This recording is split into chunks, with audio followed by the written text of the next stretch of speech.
este momento. Eso me lleva a otra pregunta que parece un lugar común, pero es necesario hacerla.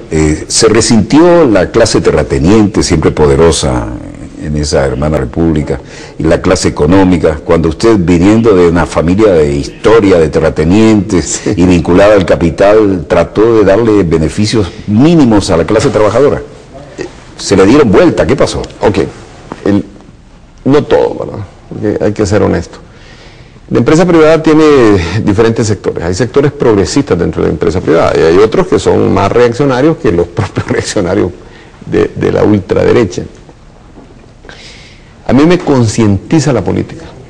Yo vengo del sector privado y creo que honestamente en el sector privado existe mucha fuerza de desarrollo.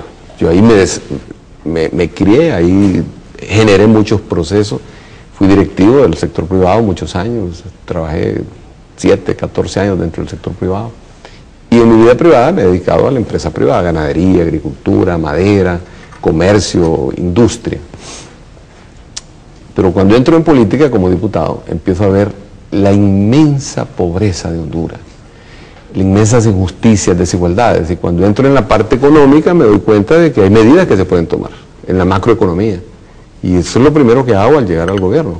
Tomo medidas especialmente en el aparato monetario.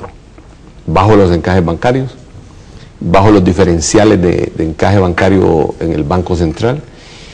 Disminuyo inmediatamente las proporciones del déficit fiscal, comprándole menos liquidez al sistema bancario, bajo los valores de los encajes, de los CAM, de los bonos de esterilización que compra el Banco Central. Y eso permite que los intereses del sistema bajen del 24 al 8 o 9% en 6 meses. ¿En 6 meses? En 6 meses. Entonces, lógicamente, ¿a quién beneficia eso? Al sector privado. El sector privado, yo subsidio la energía, subsidio los combustibles, subsidio también la parte productiva y genero mayor desarrollo. La economía crece del 3 al 7%. En mi gobierno, ¿en qué lapso? En el primer año y en el segundo año. Del 3%, 3.5 al 7%, solo con medidas macroeconómicas, sin tocar ninguna medida específica en carácter estructural, solo con medidas monetarias y medidas fiscales, porque no pongo más impuestos, sino que más bien elaboro un proceso de recaudación fiscal eficiente. La empresa privada es la que menos se puede quejar de su servidor. Ganaron el doble en mi gobierno, todos ellos, claro, pero empezamos a tirar las grandes líneas para el desarrollo del país. Represas hidroeléctricas, que solo hay represas térmicas, empresas térmicas, generadoras de energía, pero con energía dependiente del petróleo, teniendo otra vez se metió con las grandes transnacionales ahí. Ahí empezamos con otro problema, porque cuando empezamos, ahí me ayuda Lula, por ejemplo, el presidente Lula, Amorín, Marco Aurelio, empiezan una gesta y me proporciona casi 500 millones de dólares, Lula, solo para empresas hidroeléctricas en Honduras. Esto me trae como adversarios naturales a los que están vendiendo energía, porque creen que les estamos sustituyendo y sabiendo que hay un déficit que tenemos que cubrirlo con energía limpia, energía hidroeléctrica. Este proceso nos trae, lógico, como consecuencia que nosotros estemos desarrollando iniciativas para el desarrollo productivo del país. O sea, la empresa privada de quien menos se puede quejar en la historia del país es de su servidor. Yo logré los primeros puestos a nivel internacional en competitividad, en el tiempo para poner una empresa en Honduras. Lo bajamos de casi 3 meses, 4 meses que había, a 15, 17 días. Logramos los primeros puestos en todo lo que es en los indicadores de gestión, de desarrollo por resultado. El Banco Mundial nos da los premios en los primeros 2 años y al mismo tiempo el mayor crecimiento del área centroamericana, del CA4. Más allá de la media latinoamericana, estaba creciendo Honduras al 7% en los 2 primeros años. El tercer año es cuando viene el gran crack de Wall Street y aún así crecimos al 4.5%. Aún en el año del crack. Aún en el año de la gran corrida. Que era el 2008, cuando Europa crecía a -2% y Estados Unidos a -1%, nosotros estábamos en el 4.5%. Entonces la empresa privada no es esa la causa específica de lo que provoca, ni el aumento del salario mínimo. El salario mínimo es un salario justo, es un salario que tiene... ¿Cuántas mentiras eran? ¿4.000? Eran más o menos $120 y subimos el salario a más o menos a $220. Pero era el costo de la vida.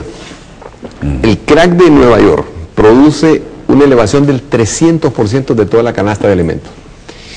Y produce una elevación del 100% de toda la canasta petrolera, de la canasta energética. ¿Quién es el que más sufre cuando hay un deterioro de la economía? Es el pobre, es el que menos recursos tiene.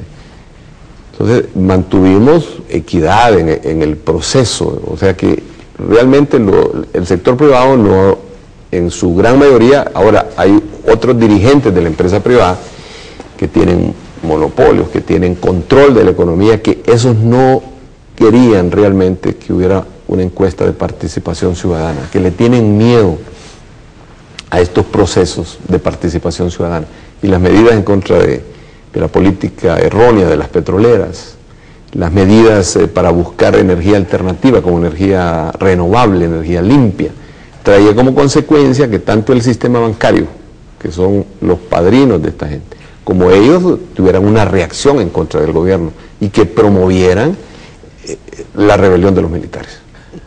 O sea que en un golpe se unen... Pero ahí había un jefe militar que tenía un historial escabroso, ¿no? ¿No había en sus antecedentes, por ejemplo, una complicidad o un protagonismo con una banda que robaba automóviles? ¿Es cierto eso que se publicó o no es cierto? Entre otras cositas, ¿no? Él era el jefe del Estado Mayor Conjunto, correcto. Teníamos amistad. Era imposible no tener diálogo con la persona que encabeza la fuerza que le dan el golpe. Yo lo nominé para un segundo periodo, simplemente porque era eficiente y era capaz y manejaba un liderazgo dentro de la institución. También hay que considerar que el problema, las Fuerzas Armadas tienen un rol en las nuevas democracias, pero hay una distorsión. Las Fuerzas Armadas empezaron a analizar, empezaron a hacer política. A deliberar. Empezaron a deliberar lo que tienen prohibido. Deben ser un organismo apolítico, no deliberativo y obediente. Y empiezan a involucrarse en el conflicto de las grandes empresas transnacionales, de los grandes bancos, en el debate que teníamos. Empiezan a oír a los lobbies de las transnacionales. Claro, empiezan a atender elementos que no deberían de ser considerados en una fuerza militar, que tiene como principal concepto la obediencia directa del jefe superior. Eso provoca un shock dentro de ellos y lógicamente ahí hubo un símbolo de desobediencia. Yo no podía permanecer de presidente si el jefe del Estado Mayor me dice que yo no puedo obedecer una orden suya. Imagínese usted que el Pentágono le dijera a Barack Obama que no va a obedecer una orden de él. Pero cuando usted va a buscar las urnas en la base aérea, por ejemplo, ¿qué pasa con ese comandante de la aviación? Un día antes había llegado el Estado Mayor a decirme que no iban a obedecer la orden. Bueno, en ese momento yo solo tenía dos opciones, ¿no? Un día antes, o de irme para mi casa, si ya no me obedecen los militares, pues me voy para mi casa, les dejo el cargo a ellos, o destituir al jefe del Estado Mayor Conjunto. Me pareció que fue un punto de quiebre, lo veníamos siguiendo al milímetro, todas sus jugadas políticas que nos parecían proclives a una ampliación del marco constitucional y de repente lo vemos arrancar con un pueblo detrás a buscar las urnas en la base aérea, ¿no? Sí, pero ahí ya estaba... Eso tiene un contexto. Ya estaba dado todo el contexto. Ya le habían dado el ultimátum, a usted le habían dicho que no lo iban a obedecer.